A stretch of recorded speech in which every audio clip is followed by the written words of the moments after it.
Okay, and we're live.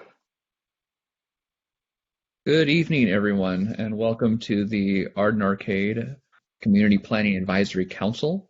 We're starting a few minutes late, and we have maybe another chairperson actually joining us in a few minutes, but we're going to get started. We have three agenda items tonight. Two are voting items, and one is a workshop. And without further ado, I want to give you this over to the clerk in the county to go through some formalities before we get started. Okay.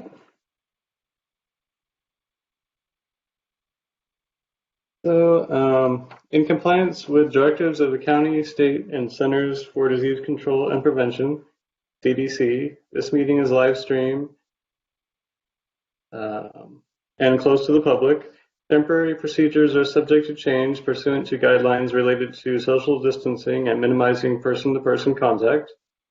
To make a verbal comment at today's meeting, dial 916-875-2500 and follow the prompts to be placed in queue for a specific agenda item or off-agenda matter. When I open public comment for a specific agenda item or off-agenda matter, you will be transferred from the queue into the meeting to make a verbal comment. Written comments are always accepted and can be sent to boardclerk@saccounty.net. Your comment will be routed to the board and filed in the record. Great.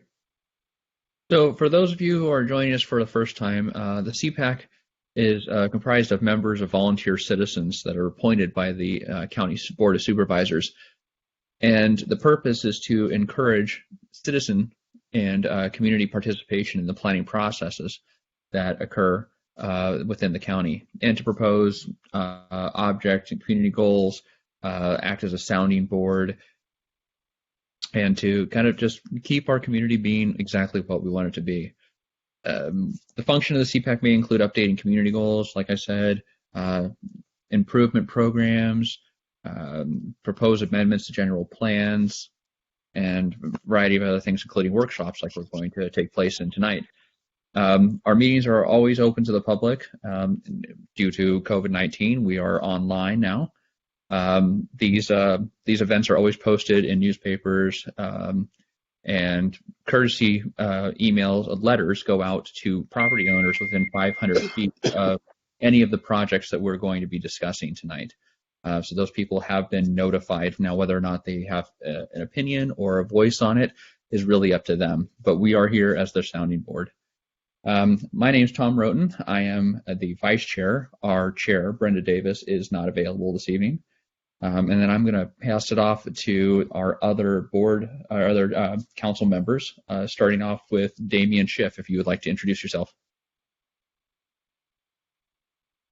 Yes, thank you, Tom. This is Damian Schiff. I'm a member of the CPAC for a little over 2 years. My family and I reside in the Del Norte Woods section of Arden Arcade. Thank you. Okay. Next is Craig Kramer. Hi, Tom. This is Craig. Can you hear me? We can hear you great. Okay, fantastic. This is actually my last meeting on the CPAC. I've been on it for 6 years now, and I live in the Arden Arcade area across from Howell Park. Thank you. We will miss you, Craig. Colin Suarez, are you on? I am. So this is Colin Suarez. I've been a member of the CPAC for a little over 3 years, and I live in the Arden Park neighborhood. Wonderful. And I don't know, has Councilmember Steve Turner showed up yet? I don't believe so. So if you want to do that as the roll call, we are missing Chair Brenda Davis and Councilmember Steve Turner for the evening.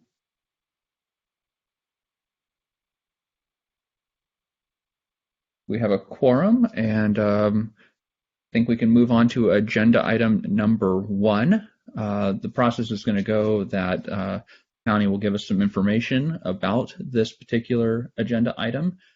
We will then hear from the applicant of the issue, and then it'll open up to the members here of the council for kind of discussion and questions. And then after that, we will talk about, we will be up for public voice. We do have we have an email, I think, that was sent to us regarding this particular item. So we'll bring that up after we go through all the other stuff. So who is the county person that's going to be bringing this up to us? Good evening, everybody. This is Matt Mejia, and I am pinch hitting for Meredith Holsworth, who's not available tonight. She's the project manager for this, the Fair Oaks Boulevard sound wall. Next slide, please. For anybody interested in members of the public, with the materials of this project are available online at planningdocs.saccounty.net, and search it by entering the subject control number. Next slide, please. Yeah, this project site is located at 3851 Fair Oaks Boulevard on the north side, approximately 0.5 miles east of Watt Avenue and 700 feet west of San Ramon Way in the Arden Arcade community. Next slide, please. The request is for a variance from the development standards of the Arden Park Neighborhood Preservation Area to allow a 7-foot wall tall masonry sound wall along the property line. The request also includes a design review entitlement to comply with countywide design guidelines. This is a variance, which is very rare now, as you guys have been told, that we usually replaced all the variances entitlement with the special development permit entitlement. But some of these NPAs still have the variance requirement, which is actually going to be heard by the Board of Supervisors. So that's kind of a uniqueness in this NPA and a few of the other NPAs. Next slide, please. As I said, there it is. Okay. The site plan shows the proposed location of the sound wall along Fair Oaks Boulevard frontage. The driveway currently has 2 entry points onto Fair Oaks Boulevard. The resulting configuration would eliminate one of those driveways, the most western one, and keep just the more eastern one. Next slide, please. Development is limited to the proposed sound wall, as it's put here, heard by the board. The project is exempt from CEQA, Environmental Quality Act. As of this meeting, staff has received the one comment, which you've been made aware of, from the public on this item, which was also forwarded to the CPAC members. This project will ultimately be heard by the Board of Supervisors. And I think that concludes the presentation. The applicant is on the line, as well as if they would like to make any statement or answers to any of your questions. Does the applicant want to just start off and give a little more information? Yeah, no, I appreciate it. Thank you, guys. I'll speak up. Hopefully you guys can hear me better. But yeah, we bought this property about 2 years ago and noticed that there was a lot of, obviously, Fair Oaks Boulevard, as a lot of you know, and the members in here, live in this area. It's very heavily traveled.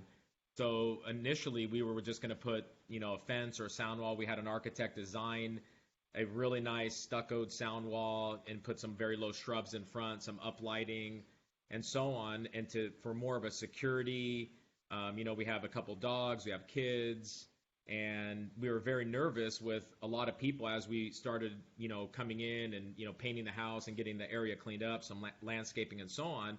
We had a lot of cars pulling up into our driveway, just sitting there. My wife started getting, hey, this isn't, these people are just pulling up, what do I do? And she's calling me at work. So it got more and more evident. Then, I went through the whole planning process to do this correctly. We surveyed the lot. We found all the boundaries, did everything correct. It got almost about 90% through approval through the Sac County. And then we got a call saying that, oh, no, your wall has to be like 10 foot from your front door. And I said, well, what do you mean? I said, we couldn't put a wall up there or a fence or something, for safety and security. And they said, no, you have to go through the Board of Supervisors, through the Arden District and do this correctly. I said, well, we're willing to do it. I said, is there any, they gave us a little bit, I think, of a reprieve on some of the money you would have to come up with, which was very nice. And then started dealing with Meredith. And we've been, we're here obviously now and hopefully to get this wall put up. And I told Meredith, obviously 7 foot is great. If we need to do a 6-foot wall, we're fine with that. It's just some form of safety, security, protection, noise, deadening would be fantastic if we could get it approved. Okay.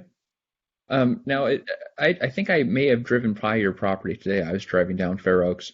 Is there currently construction, not construction, but landscape construction looking like in the front of your property? Well, what happened was our neighbors last week poured a concrete driveway, and a lot of the people were using our driveway for the contractors. They asked me, and I said, no problem.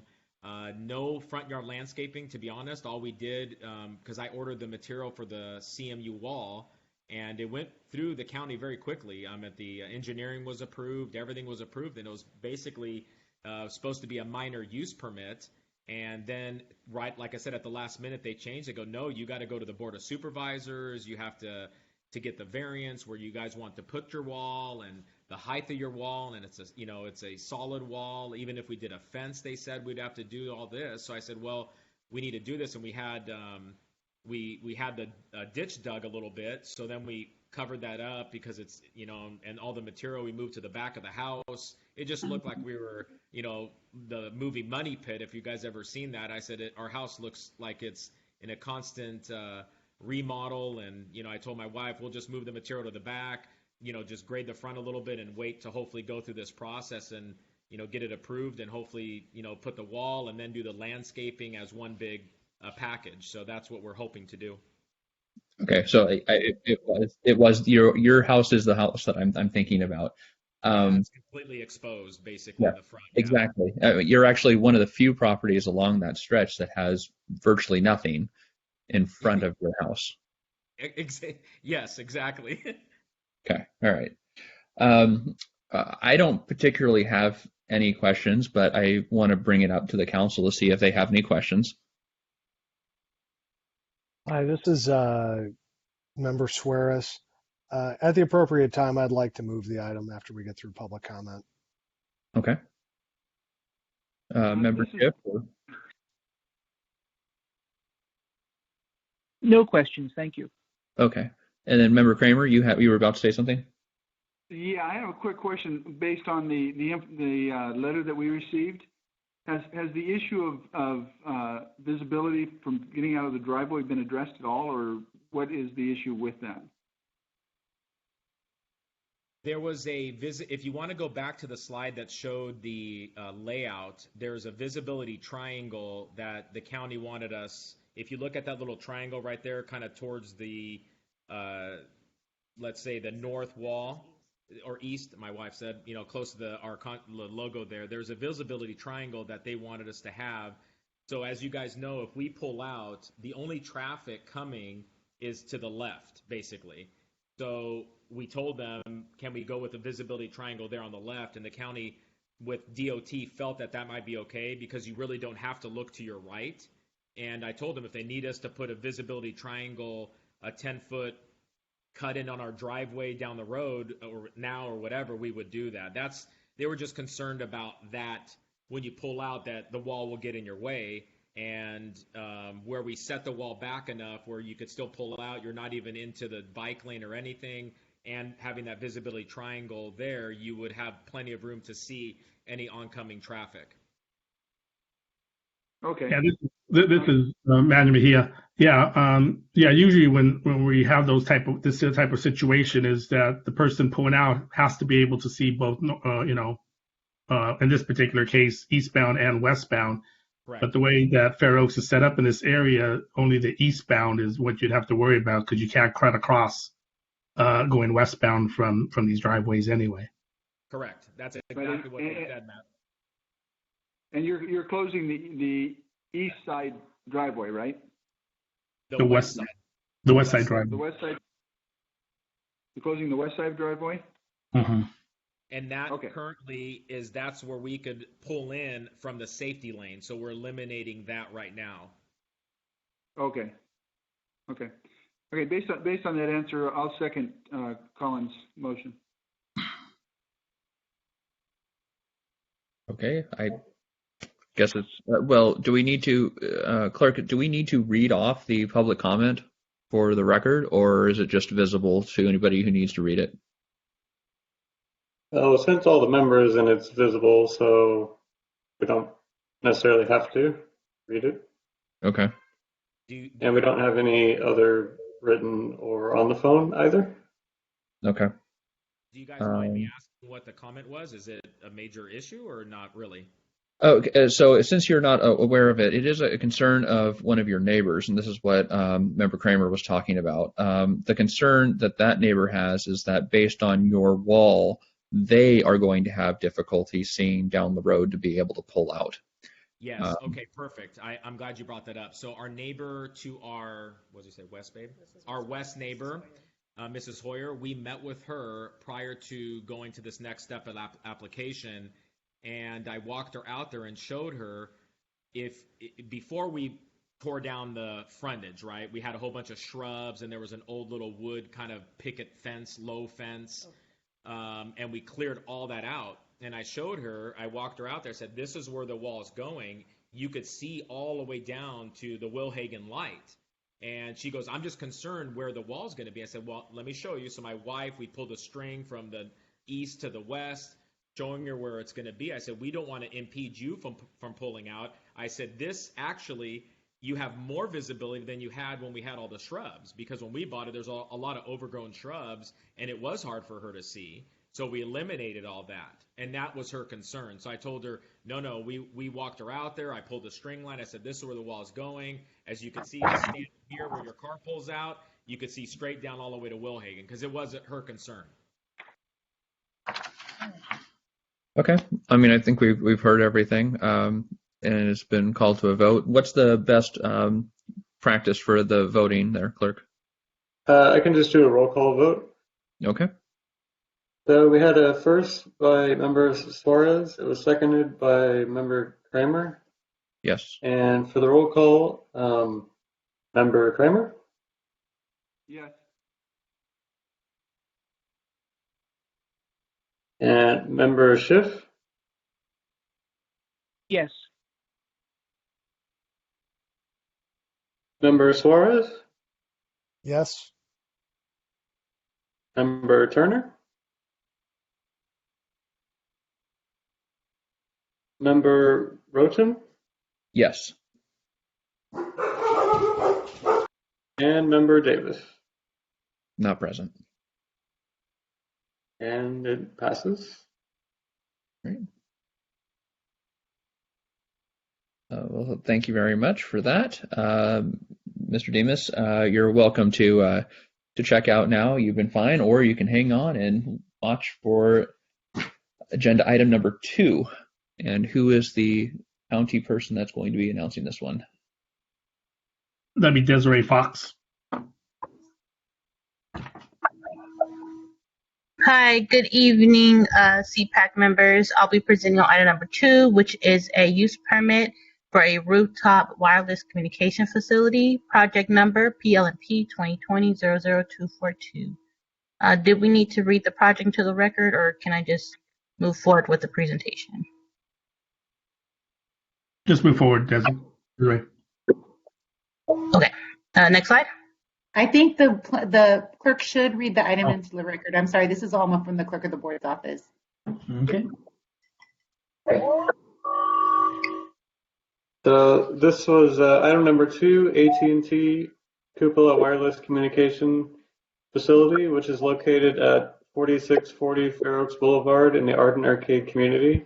And this is a request for a conditional use permit and design review.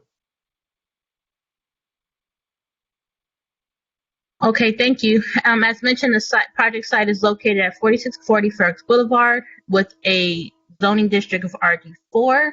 The project request is for a conditional use permit. Final hearing body is the Planning Commission. And the project also includes a design review to determine compliance with the countywide design guidelines. Next slide.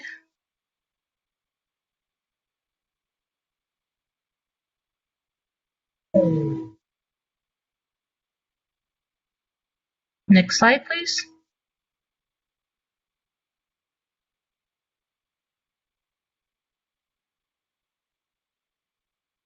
The project site is developed with a two-story veterinarian facility, and it's adjacent to Jesuit High School to the south and to the east. On your screen, you see an aerial that includes the existing building as well as outlines for the proposed equipment locations. On the roof, there will be the antennas inside of a 15 by 15 cupola, and there will also be equipment for the leasing area also on top of the roof. On the pavement in the parking lot is the generator. It's going to be adjacent to the existing CMU wall. There's also a tree right there. There's no additional pavement proposed with providing the space for the generator. Next slide. Here's a more specific and focused plan for the generator. As you can see, once again, it's going to be enclosed, and there's a tree in close proximity, and it will be adjacent to the existing DMU wall. Next slide.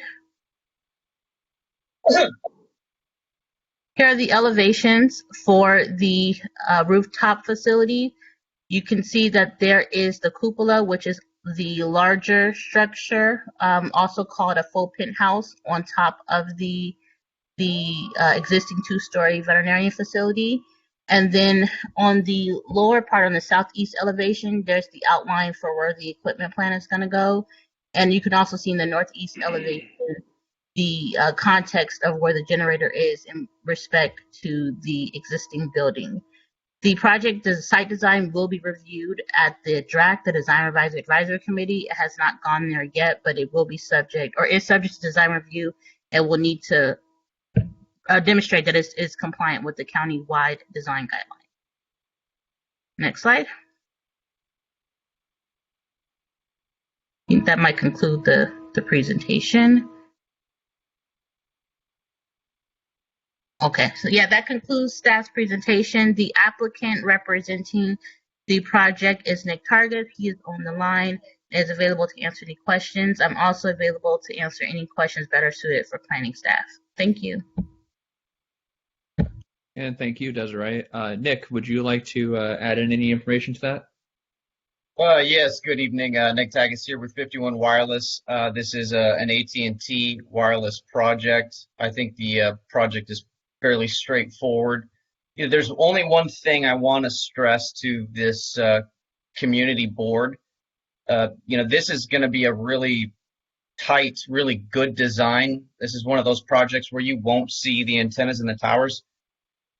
But I want to talk about the FirstNet capabilities that this is going to offer. Not to sell this particular site, but you guys are going to hear sites in the future where it's not going to be as clean and tight. You're going to see some of this infrastructure in the future on other sites. And you're going to have a certain level of pushback, but the benefits is what I want to talk about tonight, not just for this specific project. So what is FirstNet? FirstNet is a network-wide capability for police, fire, paramedics to all communicate, as well as with the sheriff's department, with each other at the same time. You know, when I first learned about FirstNet, I didn't know what that meant. So here's my cell phone. You, me, everybody, police, fire, sheriffs, everybody has a cell phone. However, with different departments and sheriffs, police, and fire, they all have different network that they purchase. So within that group, they can communicate. Well, if they don't have your number, they can't communicate with you. With FirstNet, they don't need your number. If you are part of that first responder group, when there is interjurisdictional crimes, they can communicate right away. Example, if I am part of this network and I see a crime being committed and I'm an officer, I can snap a photo of the license plate of that potential suspect, and it will go out to all of the network's phones within that area who are signed up for FirstNet. That's what FirstNet is. And it's interesting that in 2021, we would think that they have that ability to communicate with each other interjurisdictionally. And unfortunately, that's just not the case. And that's what FirstNet is bringing to the table. So with that, please, if you have any questions for me in regards to the design here, or the technology itself, or the positive impacts it's going to have for the network, please, I'm here for you guys. Well, I don't particularly have any questions. Does anybody on the council have any questions? I do. This is Member Suarez. So is this just a network for first responders, or is this for all AT&T consumers? Thank you, Mr. Suarez. I appreciate that question. I apologize for not further clarifying that. This is for the entire network of AT&T, its families, as well as its customers. So this is going to provide mobile wireless LTE communications for all of its customers, as well as it's going to be providing that FirstNet program for Sac County Sheriff's Department, City of Sac PD, as well as our local fire departments there and paramedics, assuming that their divisions and departments have signed up for it. Fantastic. Thank you. I'd like to move the item at the appropriate time. Okay. Member Kramer or Member Schiff, would you have any questions? Member Kramer, I have no questions. No questions for membership either. Okay. Well, if no one else is going to object, I will second Member Suarez's move on this, and we can put it to a vote. Oh, and unless there are public comments on this, Clerk.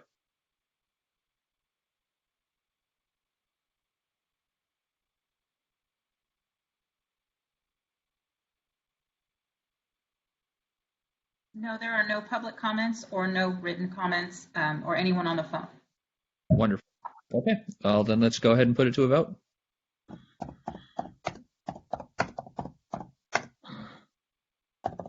Eric, do you want to go through the roll call?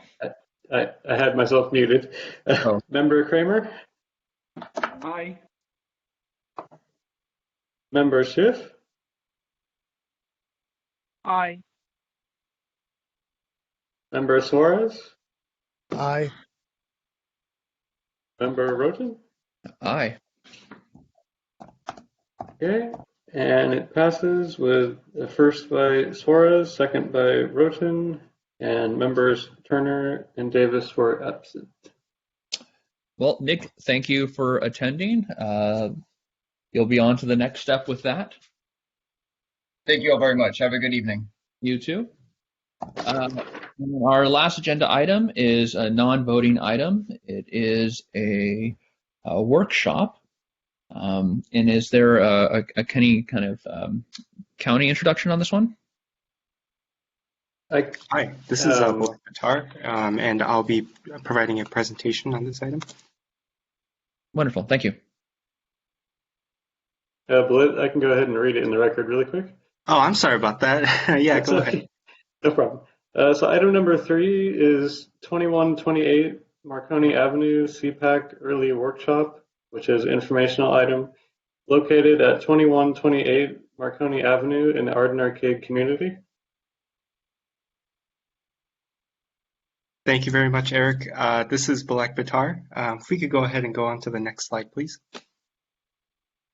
So for any members of the public who are interested in taking a look at the project exhibits, please go ahead and go to planningdocuments.saccounty.net and type in the control number, PLNP 2020-00246. There you'll have access to the application as well as any submitted document. Next slide, please. The site is located at 2128 Marconi Avenue, which is approximately 350 feet west of the Howe Avenue and Marconi Avenue intersection in the Arden Arcade community. The site is already developed, and according to our records, there is a single-story residential building converted as an office. The site is a 0.42 acre parcel that is currently zoned LC for light commercial. Next slide, please. The applicant has requested this early CPAC workshop to discuss the proposed use of the site for automobile sales. The anticipated entitlements for this type of proposal would include a community plan amendment and rezone to change the zoning of the site from LC to general commercial. And so the applicant has provided this exhibit showing the existing zoning of the site as well as the surrounding area. Some additional entitlements that are anticipated that would be required would be a conditional use permit, design review, and potentially a special development permit if deviations are found to be requested. Next slide, please. Here is the conceptual site plan, and those are the two exhibits provided by the applicant, which you will find in your packet. Please note that this project is scheduled as a workshop item and is for information purposes only. We haven't received a formal application yet, and the applicant is simply here to seek preliminary comments, suggestions from the community, as well as this committee. Thank you. Thank you. Pretty much, is this because it would be a zoning change? There would be a couple of things involved. So the light commercial zoning district does not allow an auto sales use. So they would need to rezone the project to general commercial. And in addition to rezoning, as well as making a change to the community plan land use designation, they're going to need a use permit to allow auto sales, even though it would be in the general commercial zoning district, a use permit is still required. Great. And the applicant, or not applicant, the workshop, applicant is online right now? Yes. Yes, I'm here. Good evening. This is Javed Siddiqui from JTS Engineering. Can you hear me? We can hear you loud and clear. Okay. All right. So I saw the staff really made a good presentation in terms of what we are trying to do. I'd be happy to answer any questions. Okay. Any questions from any of the council members? This is Member Kramer. Just a quick question. Based on this is going to be a car dealership. Is there any limitation to the number of vehicles that can be on the lot?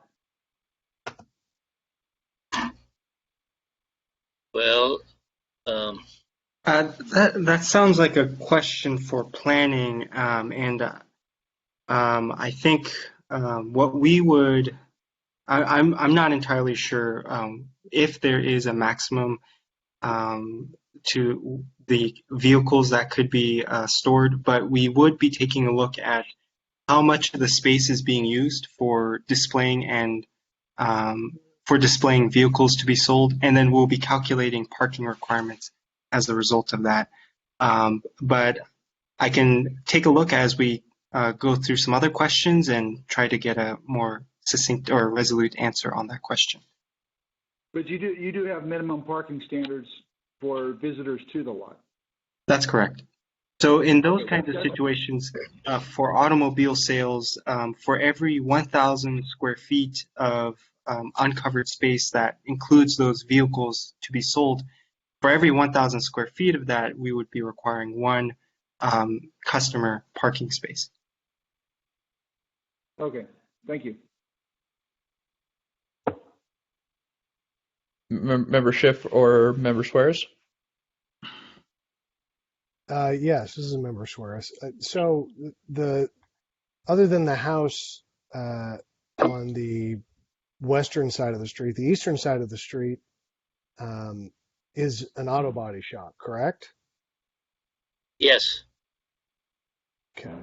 And it's car sales as well. So they repair vehicles and they also sell some limited vehicles. Okay, so what I'm trying to get to is there is some precedent in not only in this neighborhood, but in the directly adjacent property for similar business use and permitting. Is that accurate? Yes. Okay. And to add to that, we did take a look at that adjacent property, and it does look like the Planning Commission had approved a use permit for that site in particular to allow auto sales. This was a use permit back in 2014. But if that helps to provide some context to that site. Yeah, and then the other question is, other than the mandated outreach to neighbors and community, do you plan on doing any particular outreach to some of the other residential property owners aside from your outreach here to the CPAC? I believe the owners of the property are going to reach out to the neighbors because they've owned this property for a while now, and I think they have relationship with the neighbors already, so they'll do the outreach.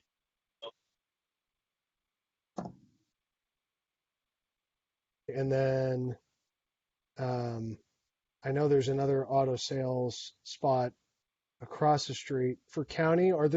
Do we have an understanding of how many other vehicle sales locations are along within a couple of blocks in either direction on Marconi?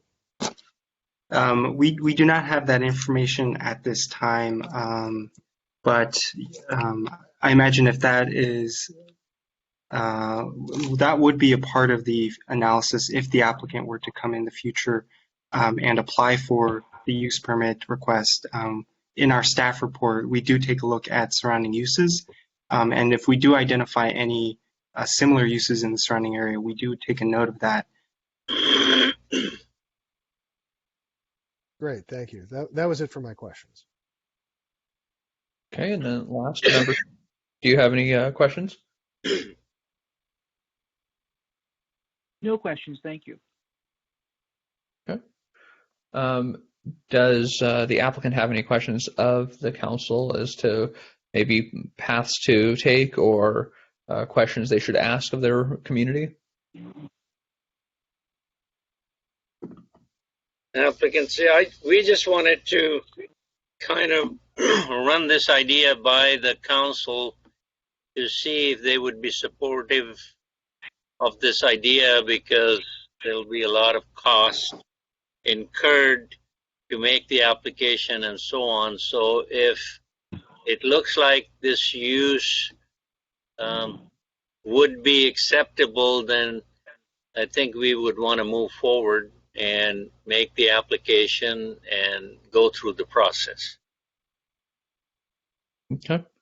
I mean, I think it would be my suggestion that, I mean, you really do your due diligence about communicating with those neighbors, those residents that are that reach the property. That seems to be one of the biggest concerns that we have come across the CPAC is residential community members that feel like either commercial or even sometimes industrial applications are kind of encroaching on their space, and we're receptive of that. And so if you get if you're reaching out to them and you're getting your feedback, it will probably tell you whether or not your surrounding neighbors in that area are really going to be receptive to that. Sure. Well, we appreciate the guidance, and we will certainly follow your suggestion. They've had different uses on the property, but the tenants have just not been stable to sustain the area, and there's some homeless issues as well. So this use seems like would bring in a stable tenant and make this area, make some improvements in the area and investment in the area as well. If I can just ask one question of the county, which might be useful to you as well, Javed, is when they would go through that process of rezoning, would they have to go through any kind of design review for that process as far as regarding like landscaping, signage, those kinds of things? That's correct. It's hard to say exactly what the scope of that review is going to look like without having received a formal application, but we will be conducting a design review as a part of the project, and we will be taking a look at any relevant development standards such as landscaping and screening.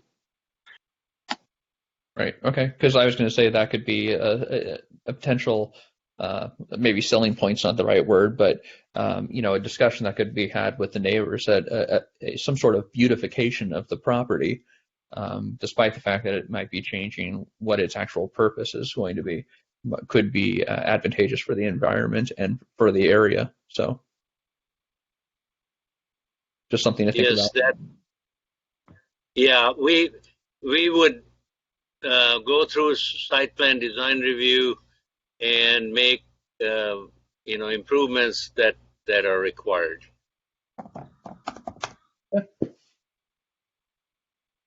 Well, great. Unless you have any other questions of us, I think that we feel content with giving you the information you got there. So, thank you for your time. Thank you very much. Appreciate it. All right, and I believe that was the last item on our agenda this evening. Unless there's any. There is we have an officer election of officers. Ah, yes. Okay. Which is item 4, and it's for chair and vice chair.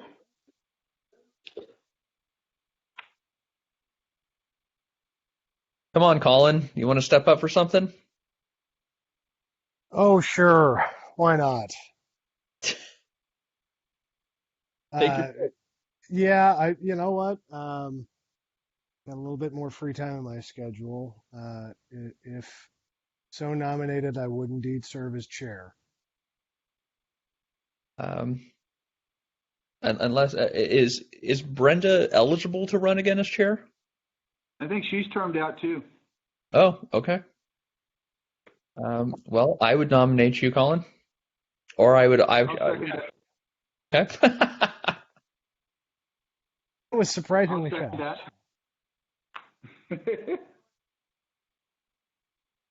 This is Kramer. I'll nominate Damien as the vice chair. Give Tom a break. Fine with me. Is that a second?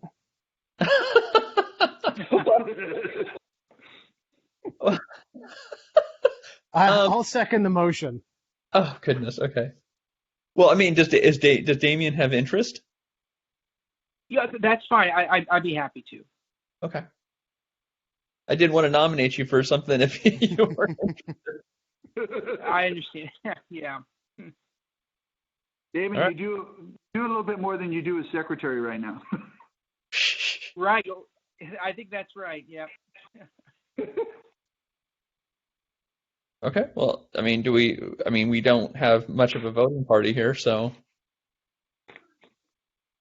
We've got a quorum. Do we have to put this to vote, clerk? Yeah. Oh, yeah. Let's see. Who was the second? On which one?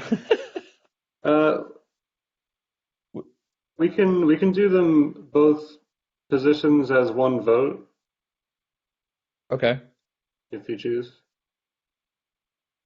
Craig, do you want to? I'll make the motion for those two. Okay, and I'll second it. Okay. And okay, so member Roten? Aye. Member Kramer? Aye. Member Suarez? Aye. And member Schiff? Aye. And motion passes.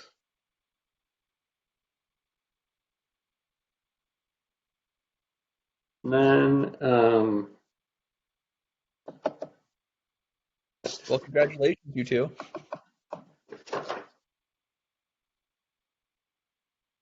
Which brings us to item number 5, which is the staff update. Yeah, what we have from the county, just to guys give you an update, is the Circle D convenience store up on Auburn Boulevard up there in Auburn and Morris. You guys voted on a PCN for denial, and it went to the board, and they upheld the denial from the CPAC and staff. So just so that you know, that's the only thing that's really relevant to the Arden Arcade area that was at the board recently. Manny, did you have the vote on that? It was 5-0. So the staff also had a recommendation for denial? Yes. Okay.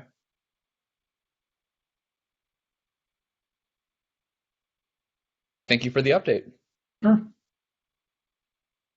And then item 6 is any council member comments? Councilmember Kramer. I'd just like to say thank you to the staff for all their hard work over the last 6 years. I actually learned a whole bunch. And I want to thank my fellow council members for serving with me and serving with you, and wish you the best of luck in the future. And maybe one of these days I'll come visit you if we actually have a physical meeting. Well, Craig, you only have to stay off a year and you can come back. Just to let you know. No, I've been retired 7 now. That's enough. Well, Craig, thank you for everything that you've done, both as in all your roles of secretary and unsecretary. We've appreciated all your comments and your wisdom with everything. It's nice to have your ear, and you'll be missed. You can always reach out to me if you have any questions or anything, or just want to go, have a party. when we can do that again. Yeah.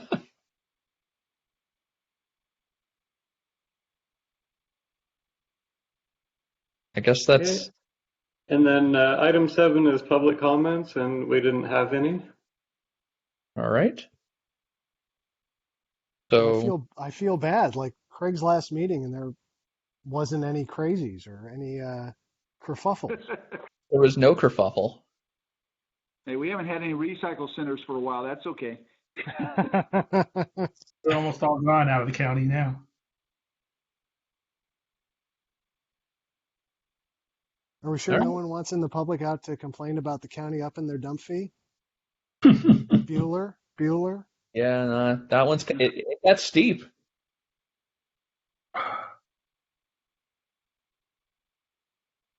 All right. Well, if there isn't anything else, I make a motion to adjourn. Yeah, I second. I'll second. Oh. And everybody have a happy new year. Hopefully this year will be a lot better. Thanks, everybody. Thank you. Thanks. You. See you in a month.